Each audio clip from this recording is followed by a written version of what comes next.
Bapak Ibu dan saudara-saudaraku yang terkasih dalam nama Tuhan Yesus, mari kita sama-sama memulai ibadah kita pada pagi hari ini. Kita bersama-sama memuliakan Tuhan walaupun melalui ibadah online, tetapi kita tetap bersyukur bahwa kita semua berada di dalam kasih karunia Tuhan kita Yesus Kristus.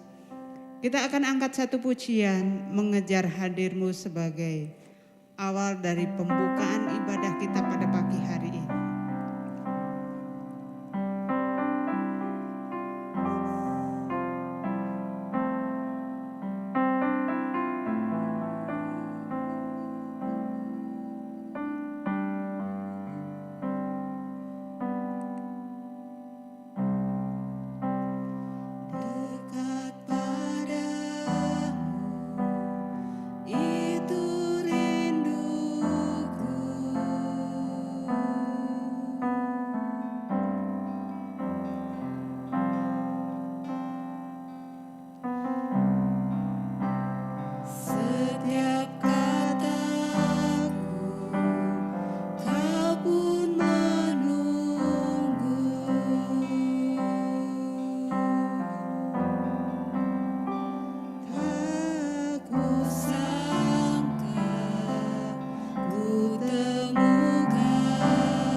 Menyatakan kebesaran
bersyukur Tuhan.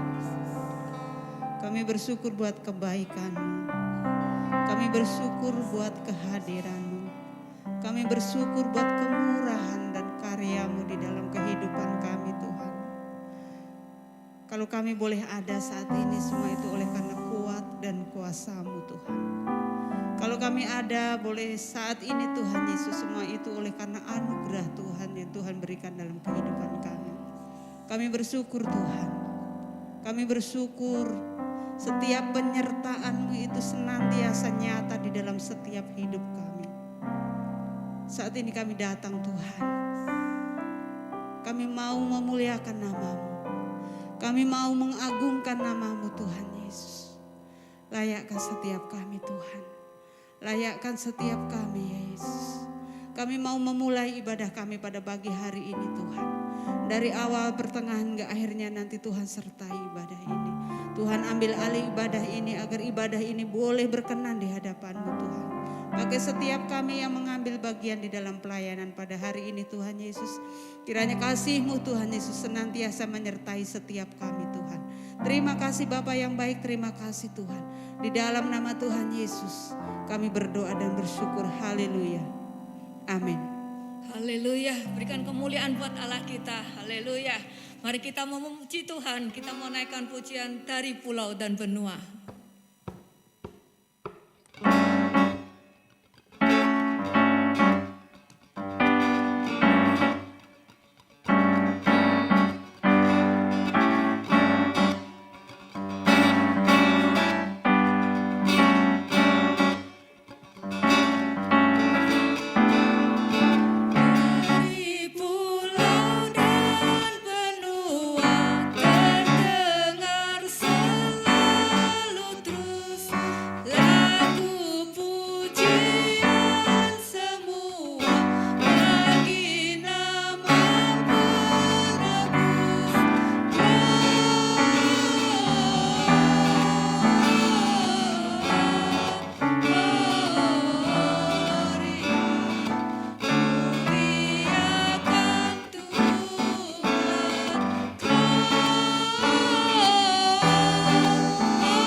Puji Tuhan, sebelum kita mendengarkan kebenaran daripada firman Tuhan, mari kita bersama-sama kita mengucapkan pengakuan iman rasuli kita di hadapan Tuhan.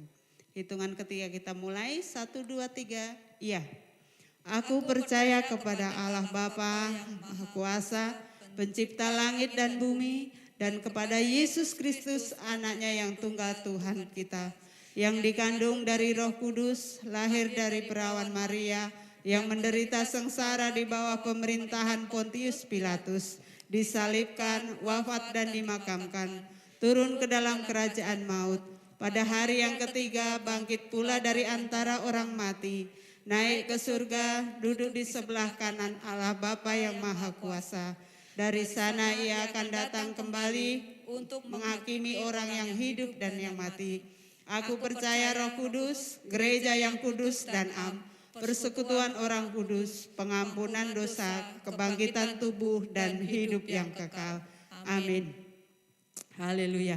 Mari kita sama-sama siapkan hati kita untuk menerima kebenaran firman Tuhan. Kita akan angkat satu pujian. Tuhan hadir di dalam setiap kehidupan kami. Musim akan selalu berganti, tetapi kasih Tuhan terus dan terus nyata di dalam kehidupan kami. Tidak akan pernah berubah sedikit pun kasih Allah di dalam setiap hidup kita semua.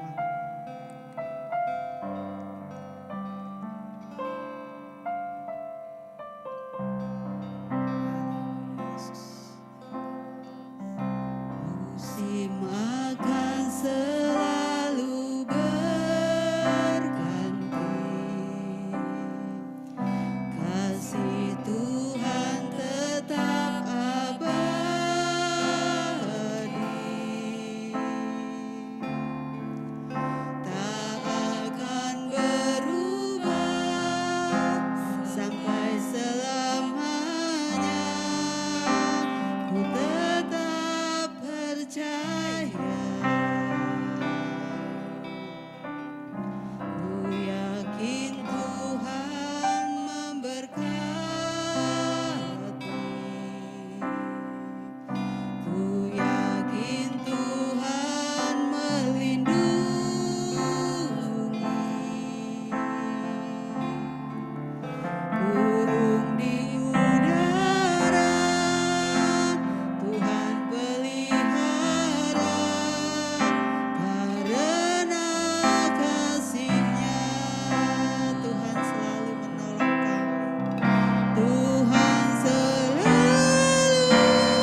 seumur hidupku.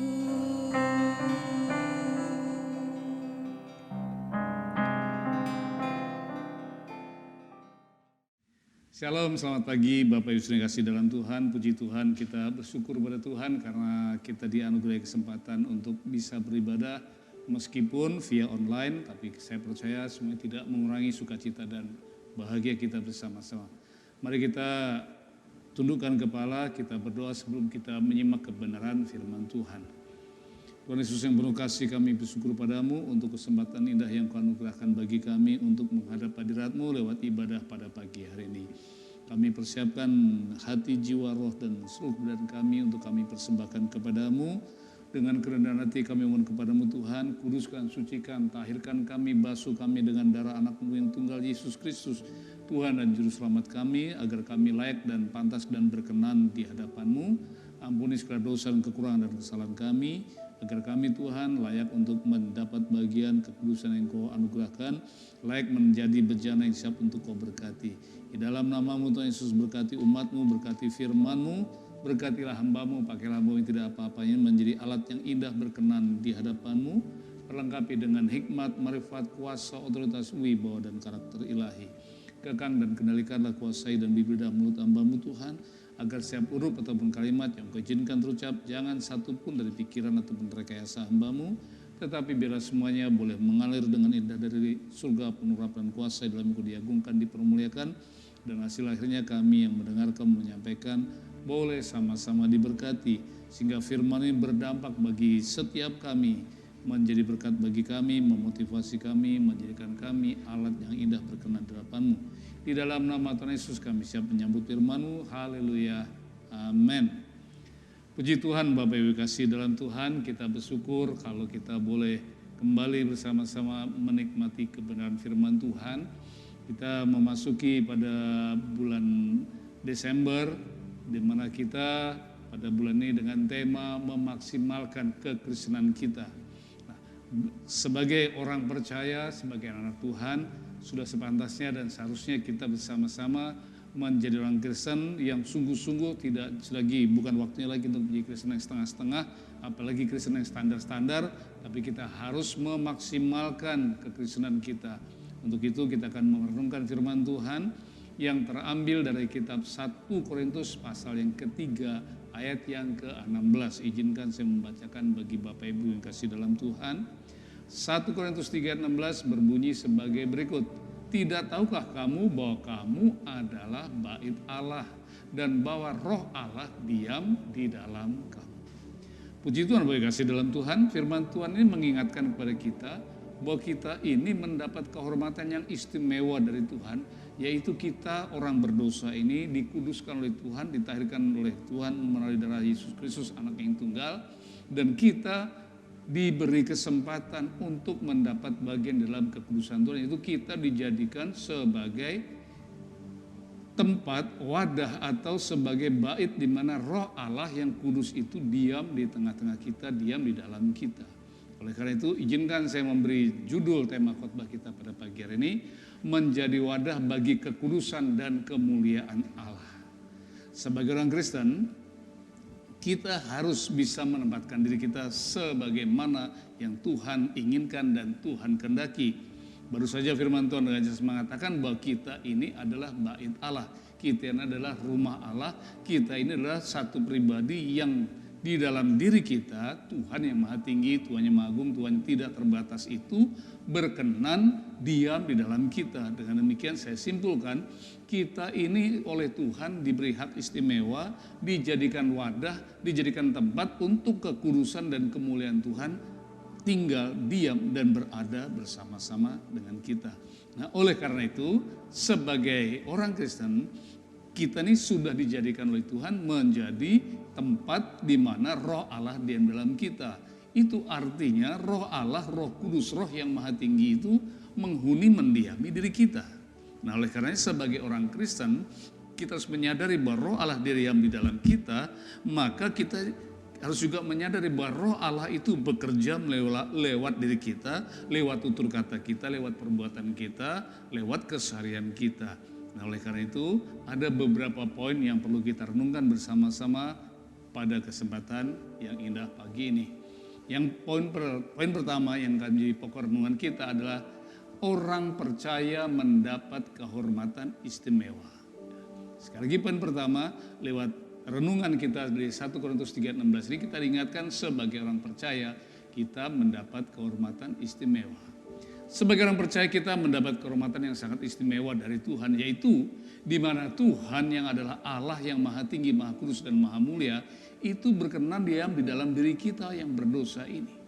Sebenarnya kita tidak layak dan sebenarnya kita tidak pantas untuk dihuni, didiami oleh Allah yang maha tinggi. Tetapi oleh karena Kristus Yesus yang telah terpaku di kayu salib, yang telah mengorbankan hidupnya bagi kita di kayu salib, oleh darahnya itulah kita dikuduskan, disucikan, sehingga kita dipercaya oleh Tuhan, dijadikan seorang agen atau seorang pribadi yang dipercaya untuk diajak bekerja sama dengan Tuhan. Sehingga Allah yang Maha Kudus itu berkenan melayakkan kita melalui darah Yesus Kristus, kita dijadikan sebagai bagian dari pekerjaan, bagian dari program ilahi Tuhan, yaitu di mana Tuhan ingin bekerja dan berkarya lewat diri kita, maka kita ini dijadikan wadah, dijadikan alat, dijadikan sarana untuk Roh Allah bekerja dan berkarya bagi masyarakat, bagi dunia yang dikasih dan dicintainya. Izinkan saya mengutip 2 ayat firman Tuhan. Yang pertama terambil dari 2 Korintus 6 ayat yang ke-16. Sekali lagi 2 Korintus 6 ayat 16 firman Tuhan berkata demikian. Apakah hubungan bait Allah dengan berhala? Karena kita adalah bait Allah yang hidup menurut firman Allah. Aku diam bersama-sama dengan mereka dan hidup di tengah-tengah mereka. Dan aku akan menjadi Allah mereka dan mereka akan menjadi umat. Dengan jelas firman Tuhan menegaskan kepada kita bahwa firman Tuhan menegaskan kita ini, walaupun dulu kita memang orang berdosa, dulu kita memang najis, dulu memang kita tidak berkenan di hadapan Tuhan. Tetapi oleh anugerah Allah, oleh karena pengorbanan Tuhan Yesus di atas kayu salib, maka kita dikuduskan, ditahirkan, disucikan, dibasuh dengan darahnya. Maka ketika sudah dibasuh dan dilayakkan, dikuduskan, Allah memutuskan aku akan diam bersama-sama dengan mereka. Aku akan diam bersama-sama dengan gereja Tuhan. Tuhan ingin diam bersama-sama dengan saudara dan saya. Dan dia katakan apa? Dan hidup di tengah-tengah kita, dan Allah sendiri menjadi Allah bagi kita, dan kita menjadi umat Tuhan. Itulah poin yang pertama yang dikatakan dalam 2 Korintus 6 ayat 16. Satu lagi, di dalam Efesus 2 ayat yang ke-20 sampai dengan 22, firman Tuhan mengatakan demikian. Yang dibangun di atas dasar rasul dan nabi dengan Kristus sebagai batu penjuru. Di dalam dia tumbuh seluruh bangunan rapi tersusun menjadi bait Allah yang kudus di dalam Tuhan. Di dalam dia kamu juga turut dibangun menjadi tempat kediaman Allah di dalam roh. Dalam Efesus 2 ayat yang ke-20-22 ini, firman Tuhan mengingatkan kepada kita bahwa kita ini adalah hasil karya Allah yang dibangun atas dasar para rasul dan para nabi. Para rasul adalah orang yang diutus oleh Tuhan untuk memberitakan kabar baik, dan para nabi adalah orang-orang pilihan Tuhan yang dipakai oleh Tuhan, diutus oleh Tuhan untuk menjadi penyambung lidah Allah, untuk memberitakan kabar baik, memberitahukan apa yang Allah akan kerjakan. Dan kemudian tegaskan dengan Kristus Yesus sebagai penjuru, dengan Kristus Yesus sebagai kepala gereja, kita ini dibuat sedemikian rupa bertumbuh menjadi sebuah bangunan yang kokoh. Menjadi bangunan yang rapi tersusun, yaitu bangunan yang disebut dengan bait Allah. Bait Allah yang kudus, bait Allah yang suci. Dan dikatakan ayat 22, di dalam dia kamu juga turut dibangunkan menjadi tempat kediaman Allah di dalam roh. Jadi Tuhan, jadi Allah diam di dalam kita, diam di dalam gerejanya, dan gereja ini itu kita ini, anggota gereja ini adalah batu-batu yang disusun. Seperti tukang bangunan ketika ia mendirikan tembok, mendirikan bangunan, batu-batu itu disusun sedemikian rupa sehingga menjadi satu kesatuan yang kokoh.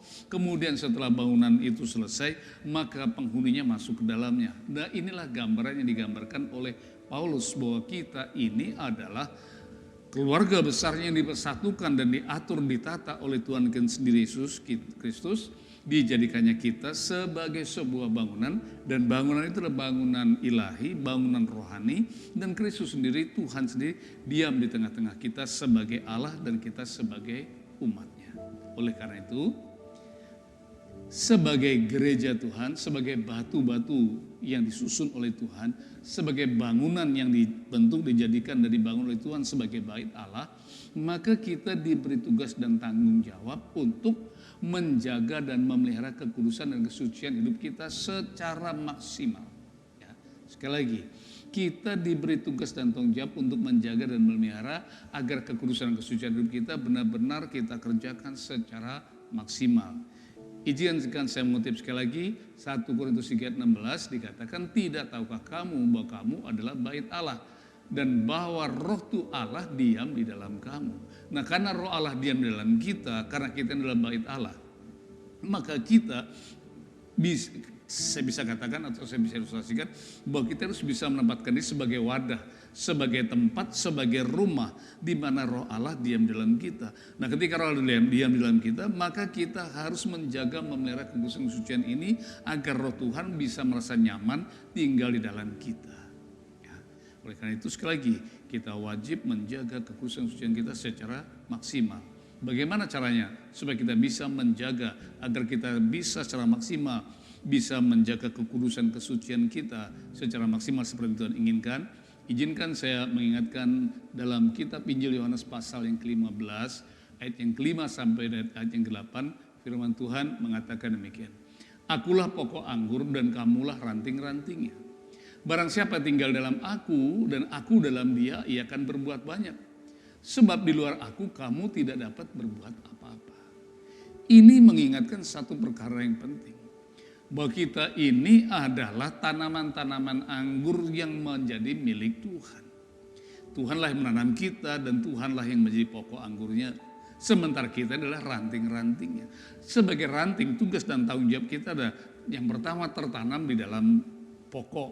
Yang kedua, tugas tanggung jawab kita apa? Kita harus menghasilkan ranting dan ranting harus menghasilkan daun dan daun tadi menghasilkan bunga. Bunga tadi pada akhirnya menghasilkan buah.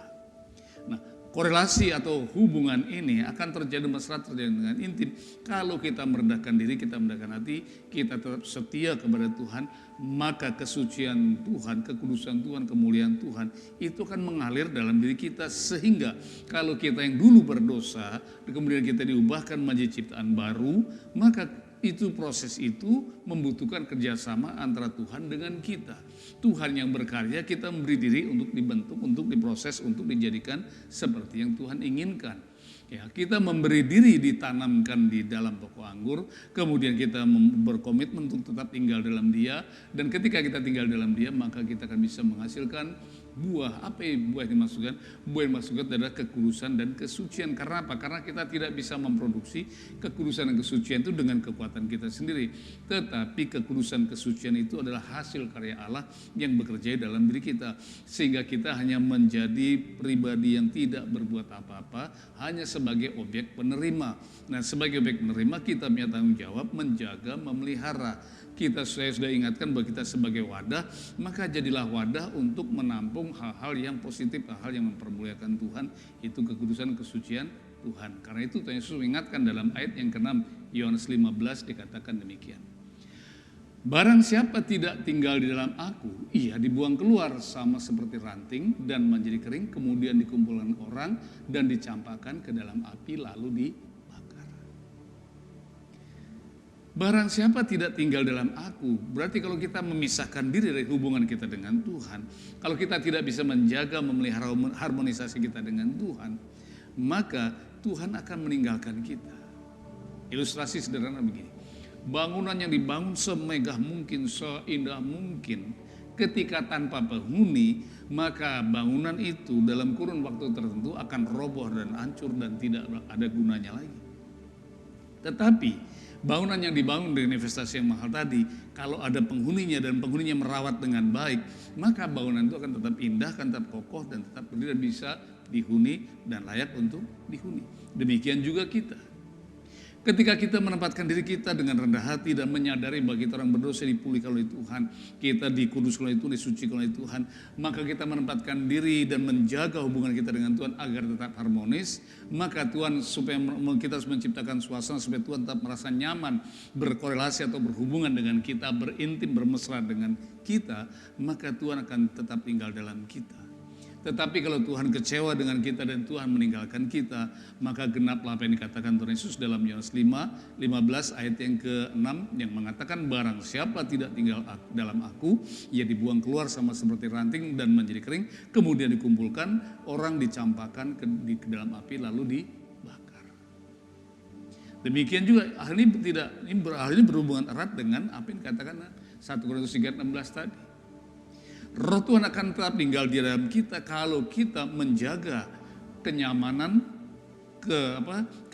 dan sesuatu suasana yang betul-betul membuat penghuni nyaman, yaitu Roh Tuhan nyaman di bersama dengan kita. Maka Roh Tuhan tetap tinggal bersama kita. Tapi kalau kita mengecewakan Dia, kita mendukakan Dia, maka Dia akan meninggalkan kita, celakalah kita. Nah, ayat yang ke-7 Yohanes 15 mengatakan demikian. Jikalau kamu tinggal di dalam aku dan firmanku tinggal dalam kamu, mintalah apa saja yang kamu kehendaki, kamu akan menerimanya. Simak baik-baik, firman Tuhan mengatakan apa? Jika kamu tinggal di dalam aku. Tapi persoalannya tidak selesai sampai jika kita tinggal dalam Tuhan. Jikalau kamu tinggal dalam aku dan firmanku tinggal dalam kamu, ada korelasi, ada kerjasama yang baik, ada joint cooperation, ada kerjasama yang baik antara kita dengan Tuhan. Kalau kita tinggal dalam Tuhan dan firman-Nya tinggal dalam kita, ada kepatuhan ketatan kita untuk menjadi pelaku-pelaku firman-Nya, maka firman Tuhan mengatakan apa? Mintalah apa saja yang kamu kehendaki, kamu akan menerimanya. Kebutuhan yang paling kita butuhkan di dalam dunia ini bukan emas dan perak, bukan kekayaan. Kebutuhan yang paling hakiki, kebutuhan yang paling esensial yang kita butuhkan adalah peran serta Allah, kehadiran Allah, campur tangan Allah, pemeliharaan Allah di dalam kehidupan kita.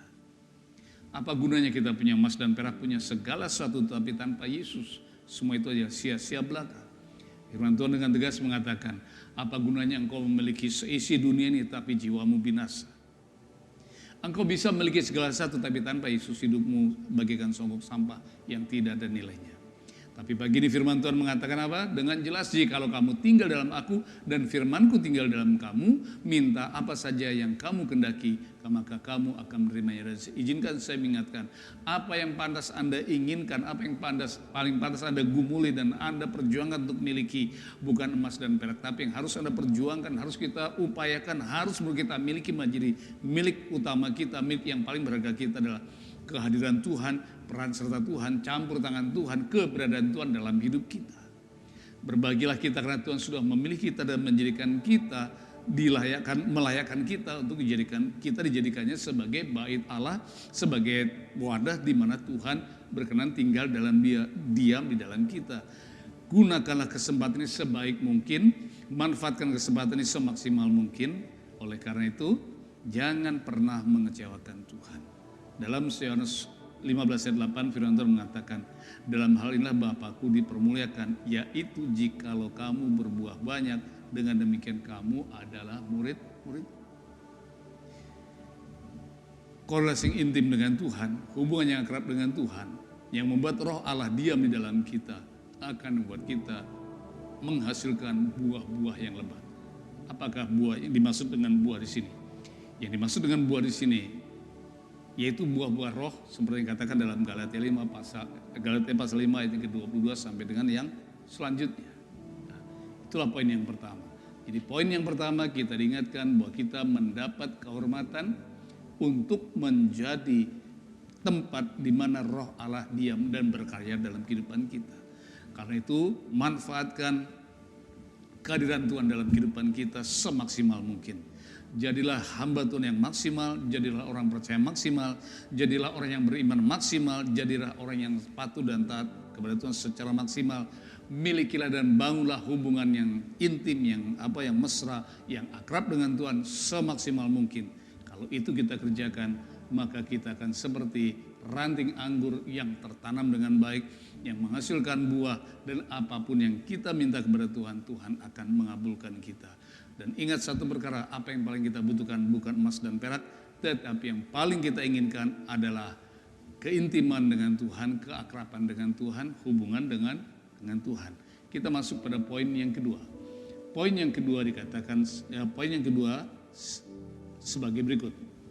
Poin yang kedua adalah sebagai penerima kehormatan, kita wajib menata diri agar tetap layak di hadapannya.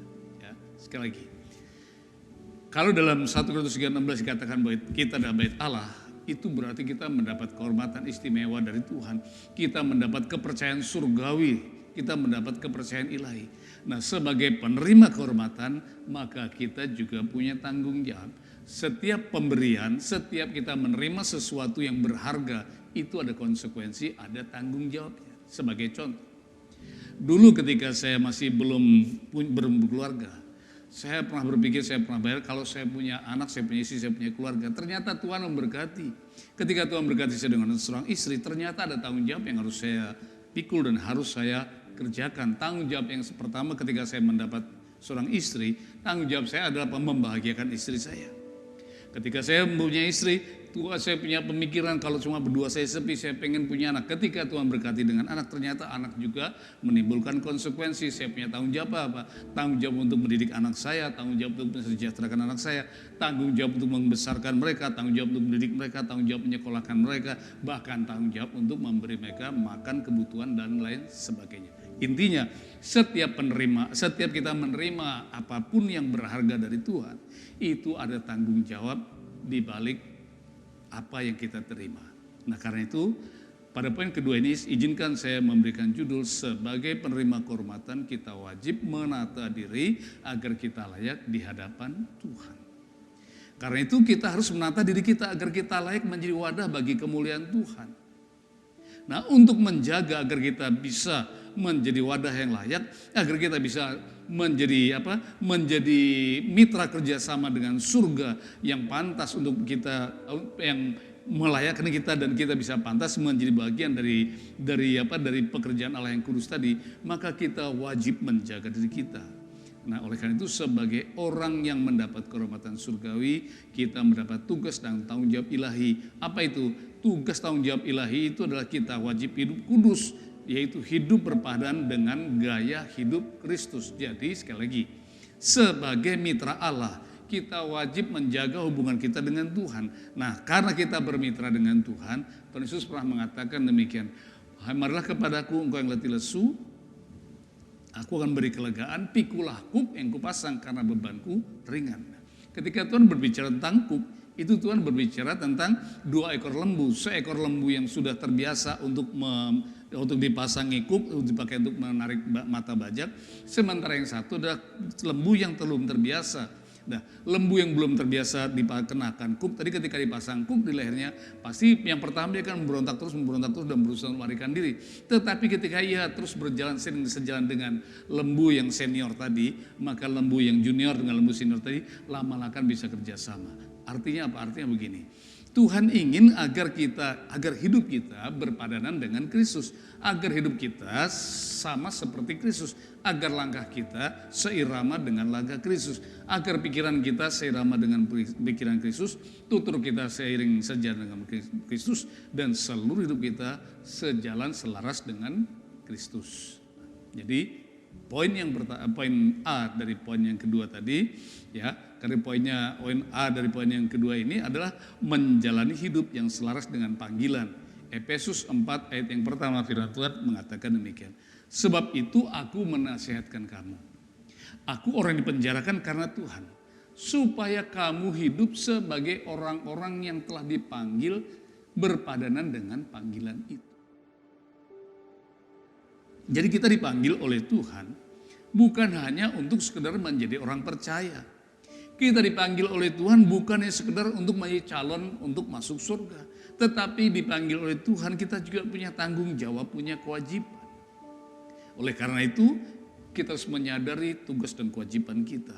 Ketika kita menyadari tugas dan kewajiban dan tanggung jawab kita, maka kita harus mengerjakannya secara maksimal.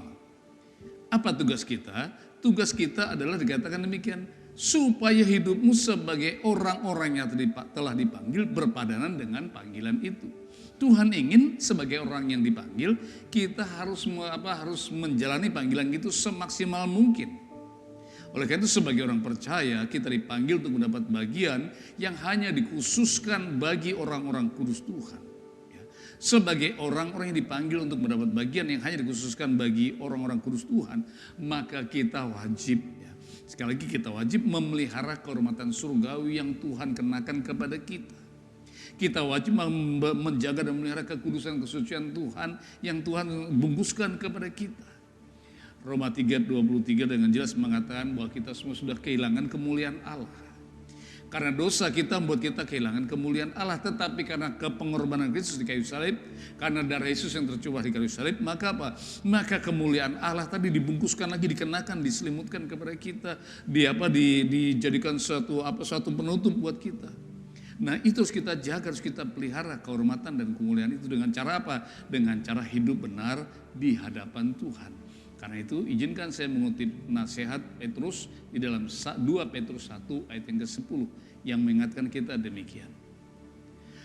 Karena itu saudara-saudara, berusahalah sungguh-sungguh supaya panggilan dan pilihanmu makin teguh.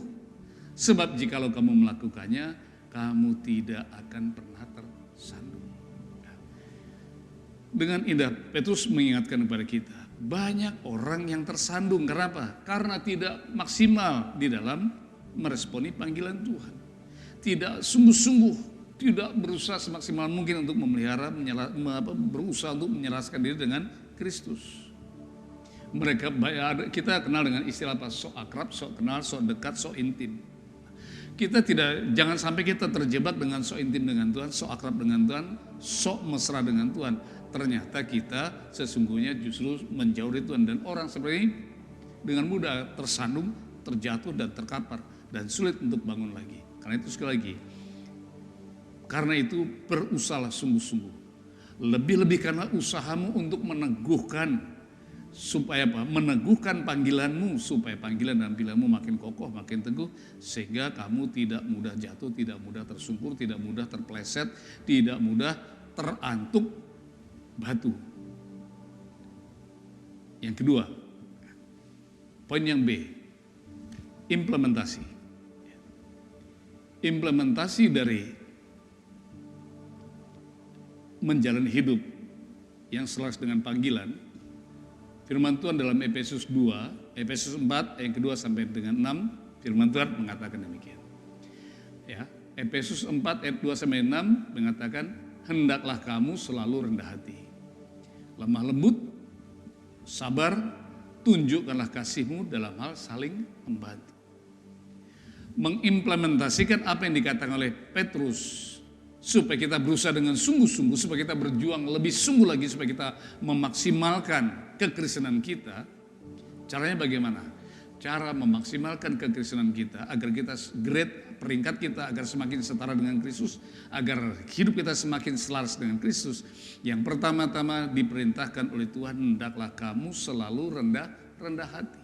Bukan rendah diri, rendah hati. Rendah hati itu berarti rendah hati sebuah sikap hati yang mau menempatkan orang lebih utama. Bukan menempatkan diri lebih utama, tapi mau menempatkan orang lebih utama. Tidak egois, tidak sombong. Yang kedua, lemah lembut. Lemah lembut ini mudah sekali memaafkan, mudah sekali mengampuni, mudah sekali melupakan, mengabaikan kesalahan-kesalahan yang pernah dibuat orang kepada kita. Yang ketiga, sabar. Kata sabarnya memang sulit sekali untuk dipraktekkan. Karena apa?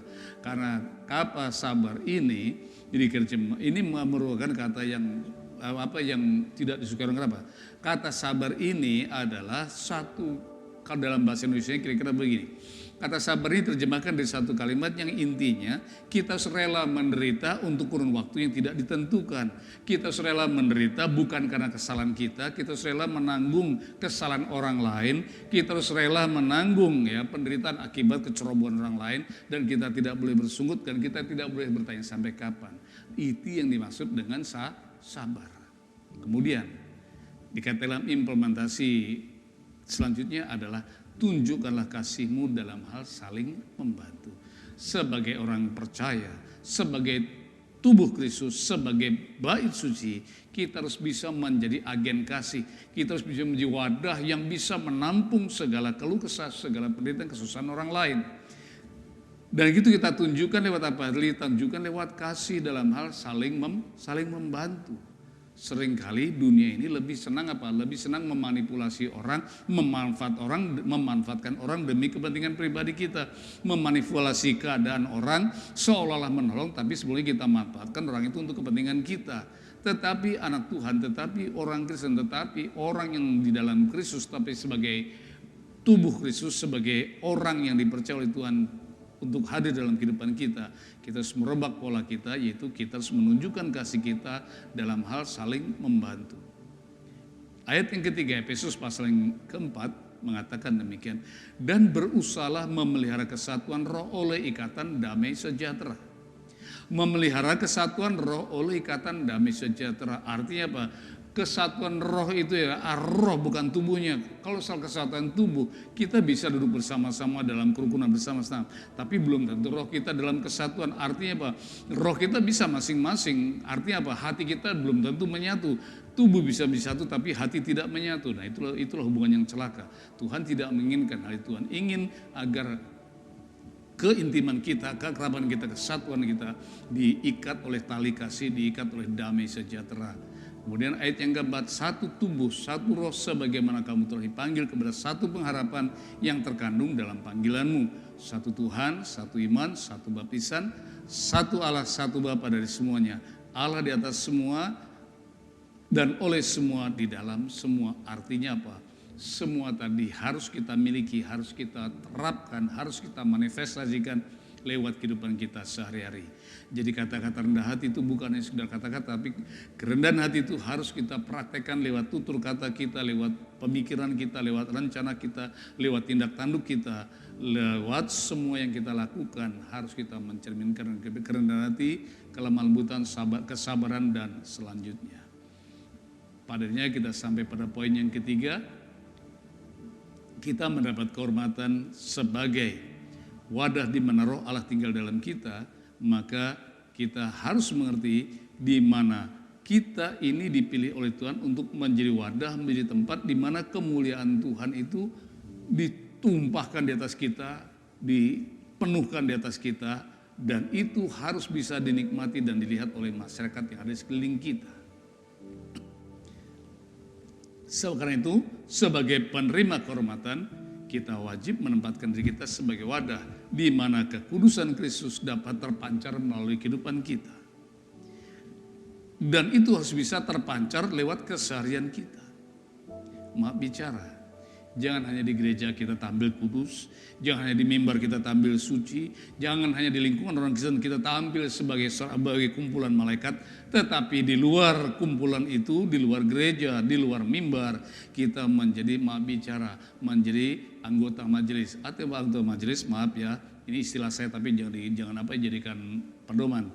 Istilah majelis ini adalah kumpulan majelis. Kumpulan manusia jelmaan iblis, penuh dengan kemunafikan, penuh dengan kepalsuan, pura-pura suci di lingkungan orang Kristen, pura-pura suci di mimbar, pura-pura suci, pura-pura baik, pura-pura kudus, tetapi sesungguhnya tidak demikian. Dan itu tidak boleh kita praktekkan, itu tidak boleh ada dalam diri kita. Ingat sekali lagi, kita ini adalah bait Allah, kita ini adalah pribadi di mana Tuhan telah berkenan memilih kita. Tuhan yang Maha Kudus berkenan memilih kita dan menjadikan kita sebagai tempat di mana Ia tinggal, Ia berada dengan kita, Ia ingin berkarya lewat kita, sehingga apa yang terjadi?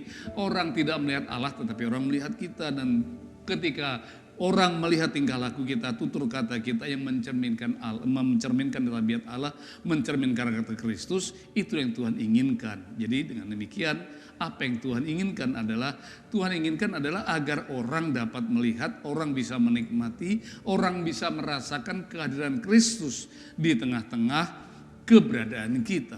Lewat tutur kata kita, lewat perilaku kita, lewat segala sesuatu yang kita perbuat dan lakukan. Ya. Jadi sekali lagi, saudara yang kasih dalam Tuhan, ingat, kita ini adalah bait Allah. Sebagai bait Allah, karena itu firman Tuhan mengingatkan begini, kita wajib hidup berpadanan dengan Injil Kristus. supaya kita bisa menjadi cerminan Kristus, supaya kita bisa berdampak secara ilahi, supaya orang bisa melihat Kristus lewat kita, supaya orang bisa mendengar suara Kristus lewat kita, supaya orang bisa merasakan kehangatan kasih Kristus lewat kita, supaya orang bisa melihat wajah Kristus lewat diri kita, maka kita wajib hidup berpadanan dengan Injil Kristus. Izinkan saya mengutip Filipi 1 ayat 27 yang berbunyi sebagai berikut. Hanya hendaklah hidupmu berpadan dengan Injil Kristus, supaya apabila aku datang aku melihat, dan apabila aku tidak datang aku mendengar, bahwa kamu beri teguh dalam satu roh, sehati, sejiwa, berjuang untuk iman yang timbul dari berita Injil. Inilah pengharapan Paulus, dan saya percaya juga pengharapan Tuhan. Tuhan ingin mengatakan demikian, walaupun kita tidak bisa melihat Kristus, tapi Kristus melihat kita. Walaupun kita tidak melihat Tuhan, maksud saya walaupun Tuhan tidak melihat kita, tapi kita harus tetap bisa menghadirkan Tuhan di tengah-tengah masyarakat. Sehingga ketika orang tidak bisa melihat Kristus seperti apa, Kristus bisa melihat representasi Kristus, kehadiran Kristus lewat diri kita. Sekali lagi saya bacakannya, hendaklah hidupmu berpadan dengan Injil Kristus. Kalau hidup kita seperti yang ditetapkan Tuhan, kalau hidup kita seperti yang diajarkan oleh Tuhan, kalau hidup kita benar dengan pola Kristus, kalau hidup kita meneladani Kristus, kalau kita memberi tempat bagi Kristus untuk bekerja dan berkarya lewat pikiran kita, lewat perkataan kita, lewat sudut pandang kita, lewat paradigma kita, lewat isi hati kita, lewat perbuatan kita, maka kita akan menghadirkan Kristus di tengah-tengah masyarakat. Supaya apa? Supaya apabila aku datang aku melihat, supaya apabila aku tidak datang aku mendengar, bahwa kamu menjadi teladan yang layak dipuji, dan engkau dapat menjadi satu figur di mana Kristus, orang bisa memandang Kristus, bisa melihat Kristus tentang lewat engkau, lewat kita. Ayat 28 Filipi 1 mengatakan demikian. Dengan tidak gentarkan sedikit melawanmu, bagi mereka semua itulah tanda kebinasan, tapi bagi kamu itu tanda keselamatan, dan itu datangnya dari Allah. Sebab kepada kamu dikaruniakan bukan saja untuk percaya kepada Kristus, melainkan juga untuk menderita bagi Dia. Dalam pergumulan sama seperti dahulu kamu lihat padaku, dan sekarang kamu dengar tentang aku. Paulus meneladani Kristus. Paulus benar-benar menduplikasi keberadaan Kristus, kehidupan Kristus, tutur kata Kristus, bahkan penderitaan Kristus pun dia duplikasi, dia terapkan ke dalam dirinya, sehingga apa? Sehingga ketika dia menderita, ketika dianiaya, dia tidak pernah menyimpan dendam, dia tidak menyimpan kebencian, dia benar-benar menerapkan karakter pengajaran pribadi Kristus dalam kehidupannya. Dia benar mengkopi karakter dan pribadi Kristus dalam kehidupannya. Inilah yang harus kita lakukan, inilah yang wajib kita lakukan. Nah, untuk menerapkan, untuk mengimplementasikan, untuk bisa mempraktekkan agar karakter Kristus, agar tabiat Kristus, agar pikiran Kristus, agar hati Kristus itu bisa, agar perasaan Kristus itu bisa benar nyata dalam kehidupan kita, ada caranya. Caranya bagaimana? Izinkan saya membacakan Efesus pasal 4 ayat 22 sampai dengan ayat 27, firman Tuhan berkata demikian. Yaitu bahwa kamu berhubung dengan kehidupan kamu yang dahulu, kamu harus menanggalkan manusia lama. Memang dalam diri kita ini ada dua dimensi. Dimensi yang pertama dimensi manusia lama kita, dan dimensi yang kedua adalah dimensi manusia baru.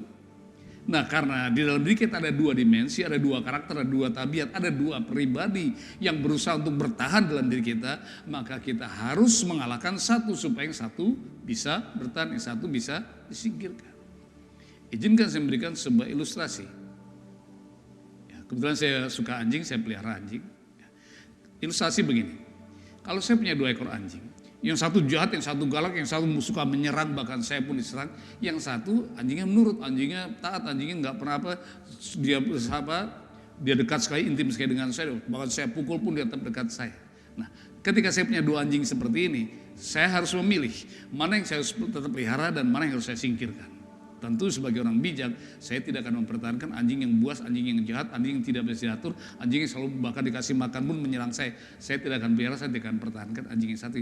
Tetapi kepada anjing saya yang satunya, yaitu anjing yang selalu nurut kepada saya, anjing yang selalu setia kepada saya, anjing yang taat kepada saya ketika saya perintahkan.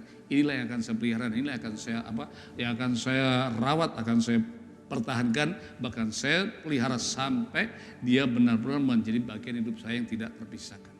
Kira-kira ilustrasi seperti itulah. Kenapa saya ambil ilustrasi seekor anjing? Karena memang itulah tabiat kita. Karena itu Paulus mengatakan demikian. Yaitu bahwa kamu berhubung dengan kehidupan kamu yang dahulu, kamu harus menanggalkan manusia lama. Manusia lama kita ini seperti anjing yang buas, seperti anjing yang jahat tadi. Suka menyerang siapa saja, tidak tahu berterima kasih, itulah tabiat lama kita. Dan itu menemui kebinasan kalau kita pertahankan, dan itu menyesatkan kalau kita pelihara. Karena itu harus disingkirkan. Apa yang harus kita pelihara? Apa yang harus kita pertahankan? Yang harus kita pertahankan adalah manusia baru yang telah Tuhan anugerahkan kepada kita. 2 Korintus 5:17 mengatakan apa?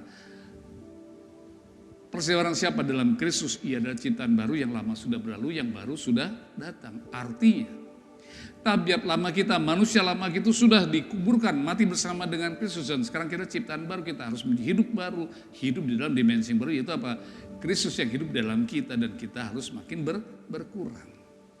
Karena itu Paulus menasihatkan begini, supaya kamu dibaharui dalam roh dan pikiranmu. Pikiran ya, sekali lagi pikiran dan roh kita ini wajib diperbaharui terus menerus hari ke hari. Firman Tuhan mengatakan dalam Yohanes 15 ayat ketiga, kamu memang sudah bersih karena firman Tuhan. Kalau pikiranmu bersih, maka kita rajin baca firman Tuhan. Kalau hati ini jiwa ini mau bersih, kalau hidup oral, ya moral, akhlak, mental kita mau bersih, kita harus rajin mengimplementasikan, rajin menerapkan firman Tuhan dalam kehidupan kita sehari-hari.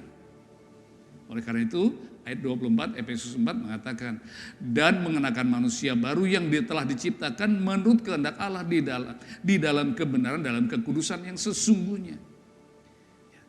Mengenakan manusia baru. Jadi manusia lama kita tidak boleh kita kenakan lagi. Jubah lama kita buang. Kita harus mengenakan jubah yang baru.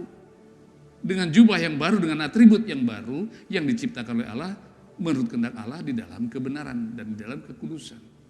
Ayat yang ke-25, karena itu dalam mengimplementasikan membuang manusia lama dan mengenakan manusia baru, katakan begini, karena itu buanglah dusta, berkatalah benar seorang kepada yang lain. Karena kita ini sesama anggota. Maksimalkan hidupmu, maksimalkan mentalmu, maksimalkan akhlakmu, maksimalkan moralmu, maksimalkan kerisanmu dengan cara apa? Dengan cara membuang dusta, berkata benar seorang kepada yang lain. Buanglah dusta, berkatalah seorang kepada yang lain. Karena kita ini adalah anggota. Apabila kamu menjadi marah, jangan berbuat dosa, jangan matahari terbenam sebelum amarahmu padam, dan jangan beri kesempatan kepada iblis. Itulah yang Tuhan ingin untuk kita lakukan. Itu yang Tuhan ingin untuk kita kerjakan sebagai bait Allah, sebagai bait Roh Kudus. Kita harus ingat bahwa kita yang mendapat kehormatan. Bahwa dalam diri kita roh Allah dalam kekudusan kesucian menghuni, berdiam dalam diri kita. Karena itu kenakan manusia baru di dalam Kristus. Manusia lama itu buang, singkirkan. Akhir kata saya tutup dengan closing statement. Closing statement saya yang pertama adalah sebagai berikut. Tuhan tahu persis kekurangan dan kelemahan Anda. Namun dia ingin memperbaiki kekurangan Anda. Bagi Tuhan mudah sekali untuk bisa langsung mengubah Anda dalam tempo sekejap. Sekali lagi bagi Tuhan mudah sekali untuk mengubah Anda dalam tempo sekejap. Tuhan bisa seperti membalik telapak tangan. Tapi Tuhan tidak mau melakukan hal itu. Kenapa? Karena Tuhan tahu itu bukan cara yang terbaik. Tuhan memilih untuk mengubah Anda dengan cara bertahap, step by step. Bertahap demi tahap. Sebagai ilustrasi, ketika Tuhan ingin menumbuhkan jamur, Tuhan tidak perlu waktu bertahun-tahun. Untuk menumbuhkan jamur itu cukup waktu 6 jam. Jamur itu bisa bertumbuh. Orang buat tempe itu nggak perlu berhari-hari. Ketika kedelai diberi ragi, maka kemudian dibungkus dalam tempo beberapa jam, maka kedelai tadi akan berubah menjadi tempe. Demikian juga singkong ketika kita buat jadi tape, setelah singkong kita kukus, kemudian kita beli ragi dalam tempo beberapa jam, dia berubah menjadi tape. Tapi ketika Tuhan menumbuhkan kayu eboni, ketika Tuhan menumbuhkan kayu eboni, Tuhan butuh waktu sampai 60 tahun, bahkan bisa 100 tahun, bahkan bisa mencapai lebih dari 100 tahun. Kenapa demikian? Setiap proses itu punya nilai, setiap proses itu punya hasil, dan hasil tadi punya nilai. closing statement yang kedua. Perubahan membutuhkan waktu. Jadi Anda tinggal pilih. Anda pilih jadi jamur atau pilih jadi kayu eboni. Kayu eboni itu adalah kayu besi yang bisa bertahan sampai ratusan tahun dan tidak akan bisa dimakan rayap. Tapi ragi, tapi jamur hanya berumur beberapa saat saja. Karena itu jangan jadi orang Kristen asal-asalan, maksimalkan kekristenannya. Closing statement yang terakhir, inilah caranya agar kita bisa menjadi semakin seperti Kristus. Paulus mengatakan di dalam 2 Korintus 3 ayat 18, dan karena kemuliaan itu datangnya daripada Tuhan yang adalah roh, maka kita diubah menjadi serupa dengan gambarnya dalam kemuliaan yang semakin besar. Ingat, sebagai orang percaya, Anda mendapat kehormatan surgawi, yaitu di mana Tuhan memilih Anda dan saya untuk dijadikan sebagai wadah di mana Roh Kudus ingin tinggal dan diam di dalam kita dan ingin berkarya melalui kita dan ingin bekerja bersama-sama dengan kita. Oleh karena itu, bagaimana sikap kita, bagaimana cara kita memberi diri terhadap panggilan atau keinginan Tuhan ini, itu akan sangat menentukan apakah kita bersedia untuk menata diri dan berperan aktif agar bisa menjadi seorang agen kasih yang bisa dipercaya oleh Tuhan untuk berbagi kasih kepada masyarakat luas yang belum mengenal Tuhan. Bersediakah kita menjadi alat Tuhan agar mereka yang belum merasakan dan menikmati keselamatan kekal yang Tuhan anugerahkan itu, supaya mereka juga bisa menikmati keselamatan melalui kehidupan kita, melalui pikiran kita, melalui perkataan kita, melalui tindak tanduk kita. Tuhan Yesus berkati. Mari kita akhiri dengan doa. Ya Tuhan, Allah yang ajaib dan heran, kami bersyukur dan berterima kasih kepadamu atas karya dan perbuatanmu yang sungguh sangat luar biasa dan benar-benar sangat menakjubkan bagi kami. Betapa tidak, Engkau yang adalah Tuhan yang maha kudus dan lagi maha mulia, namun dalam segala kemuliaan dan kehormatanmu yang besar dan agung itu, Engkau telah berkenan memilih kami orang berdosa untuk Engkau jadikan alat di dalam tangan-Mu. Kami sungguh merasa terhormat demi menerima anugerah dan kehormatan oleh karena Engkau telah berkenan menjadikan kami sebagai bait kudus-Mu. Untuk itu melalui kesempatan ini kami berdoa dan mohon kepadamu ya Tuhan, supaya melalui karya Roh Kudus-Mu dan melalui firman-Mu dan dengan dukungan dari sesama orang percaya lainnya, kami akan bisa menjadi dewasa secara rohani, menjadi dewasa sama seperti Kristus. Oleh karena itu Tuhan, dengarkanlah dan kabulkanlah doa kami ini, karena kami ingin untuk semakin maju dan semakin dapat mencapai tujuan yang Kau inginkan, agar kehidupan pribadi kami bisa menjadi seperti yang Kau inginkan, sehingga kami dapat menjadi alat yang berkenan di hadapan-Mu. Kami juga rindu Tuhan agar hidup kami berdampak positif bagi kemuliaan nama Tuhan, sehingga kami bisa benar-benar menjadi wadah yang layak untuk Engkau penuhi dengan rahmat-Mu, dengan kemuliaan-Mu, dengan kekudusan-Mu. Bahkan kami bisa Tuhan memancarkan semua itu bagi kemuliaan nama-Mu. Kami mau Tuhan agar lewat hidup kami ini, mereka yang belum mengenal Engkau, mereka yang belum menerima keselamatan kekal yang daripada-Mu, agar semua itu juga Tuhan boleh terpancar lewat kehidupan kami, sehingga mereka boleh mengenal Engkau, Yesus Kristus Tuhan kami, Putra Natal itu, lewat kehidupan kami, lewat tutur kata kami, lewat tindak tanduk kami. Berkenallah kiranya Tuhan, Engkau yang adalah sumber segala kebajikan dan kemurahan itu, mengabulkan dan memberkati doa yang kami panjatkan kepadamu. Di dalam satu nama yang kudus, nama Yesus Kristus Allah yang kudus dan penuh kasih, kami telah berdoa dan memohon kepadamu. Tak lupa juga Tuhan, kami berdoa untuk sidang jemaat-Mu Tuhan, yang pada pagi ini Tuhan bersama-sama beribadah bersama kami melalui ibadah online ini, atau sejauh mana Tuhan anak-anak muda menangkap dan mendengar siaran ini. Biar juga Tuhan Engkau berkati, Roh-Mu yang kudus berkarya dalam kehidupan mereka masing-masing. Engkau memberkati dan meneguhkan, menumbuhkan kami dan membentuk kami, dan menjadikan kami bejana yang siap untuk Kau berkati, dan menjadikan kami bait di mana Engkau berkenan hadir dan di dalam kami, sehingga kemuliaan-Mu terpancar lewat kehidupan kami. Berkati juga Tuhan mereka yang sakit, sembuhkan mereka yang sakit, berkati mereka yang kekurangan, berkati mereka yang terikat Engkau lepaskan, Mereka yang susah Engkau hiburkan, dan apapun pergumulan kami, Engkaulah jawaban bagi setiap pergumulan kami. Demikian juga Tuhan, mungkin ada di antara kami yang ingin mempersembahkan persembahan mereka kepadamu Tuhan. Terimalah persembahan yang mereka persembahkan kepadamu, sekiranya semua itu hidup yang harus berkenan dari depanmu. Terimalah dan berkatilah dengan berlipat kali ganda. Demikian juga Tuhan, berkati pekerjaan tangan mereka, berkati bakal adunan jemaat-Mu, berkati buah kandungan jemaat-Mu, berkati rumah tangga jemaat-Mu Tuhan, berkati kehidupan mereka pribadi lepas pribadi, kenyangkan mereka dengan kemurahan dan anugerah-Mu, lindungi pagari dari segala bencana malapetaka, dan sebagai selanjutnya Tuhan, sinari mereka dengan wajah-Mu, lingkupi mereka dengan anugerah-Mu, tuntun dan pimpin setiap langkah kami dalam kebenaran-Mu, halangi dan rintangi dari perbuatan, perkataan, dan pikiran yang tidak berkenan di hadapan-Mu. Sebagai ganti kepadamu Tuhan, Roh Kudus tolonglah kami, Roh Kudus berkuasa atas kami agar kami dimampukan hidup kudus, hidup benar di hadapan-Mu. Tulis dan catatlah nama kami itu dalam kitab kehidupan anak domba Allah sebagai Engkau datang kedua kali.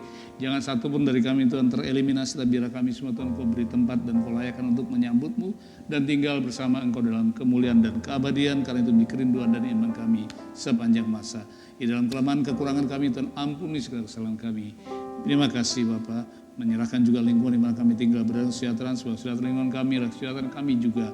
Selamatkan, berkati bangsa kami Indonesia, selamatkan bangsa kami, selamatkan negeri kami, selamatkan berkati juga Bekasi tercinta Tuhan.